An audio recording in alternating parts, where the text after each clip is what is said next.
মাত্র 500 টাকা থাকলেই নরসিংদী থেকে ঘুরে আসতে পারবেন গোলাপ ফুলের রাজ্য থেকে। যারা অল্প বাজেটে কাছাকাছি কোথাও ঘুরতে চান তাদের জন্য এটি হতে পারে একবারে পারফেক্ট ডেস্টিনেশন। আজকের ভিডিওতে আমরা আপনাদেরকে জানাবো কিভাবে মাত্র 500 টাকায় নরসিংদী থেকে গোলাপগ্রাম ঘুরে আসা সম্ভব। নরসিংদী নতুন বাসস্ট্যান্ড থেকে পিপল সুপার বাসে করে জনপ্রতি 120 টাকায় চলে আসবেন আব্দুল্লাপুর। আব্দুল্লাপুর থেকে সিএনজি রিজার্ভ করে কামারপাড়া হয়ে বিরুলিয়া চলে আসতে হবে। এক্ষেত্রে জনপ্রতি খরচ হবে 50 টাকা। বিরুলিয়া ব্রিজ থেকে আবার জনপ্রতি 30 টাকায় চলে আসবেন কাঙ্ক্ষিত গন্তব্য গোলাপগ্রামে।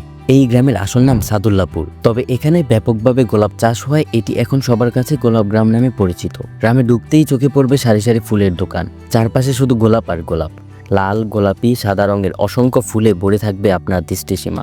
একের পর এক গোলাপ বাগান আপনাকে মুগ্ধ করবেই। গোলাপ বাগানে প্রবেশ করতে হলে জনপ্রতি দিতে হবে 50 টাকা। ভেতরে ঢুকলেই দেখা মিলবে সাজানো গোলাপের বাগান, যেখানে প্রকৃতি যেন নিজ হাতেই শিল্পকর্ম এঁকেছে। চাইলে এখান থেকেই খুব অল্প দামে তাজা গোলাপ ফুল কিনতে পারবেন, যা শহরের বাজারের তুলনায় অনেক সাশ্রয়ী। আর জানিয়ে রাখা ভালো, এখানে আসা সবচেয়ে ভালো সময় হলো একদম সকালে স্নিগ্ধ হাওয়া, নরম রোদ আর গোলাপ ফুলের সুবাস সব মিলিয়ে অভিজ্ঞতাটা হয়ে উঠবে অসাধারণ। ছবি তোলা বা ভিডিও করার জন্য সকালটাই বেস্ট। গোলাপগ্রাম এক্সপ্লোর করতে করতে শেষ করছি আজকের ভিডিও। আর যাদের সঙ্গে এই সুন্দর জায়গাটিতে যেতে চান তাদেরকে কমেন্টে মেনশন করতে ভুলবেন না। দেখা হবে পরবর্তী কোনো জায়গায়, পরবর্তী কোনো ভিডিওতে। এর আগ পর্যন্ত আমাদেরকে ফলো দিয়ে রাখুন। ধন্যবাদ।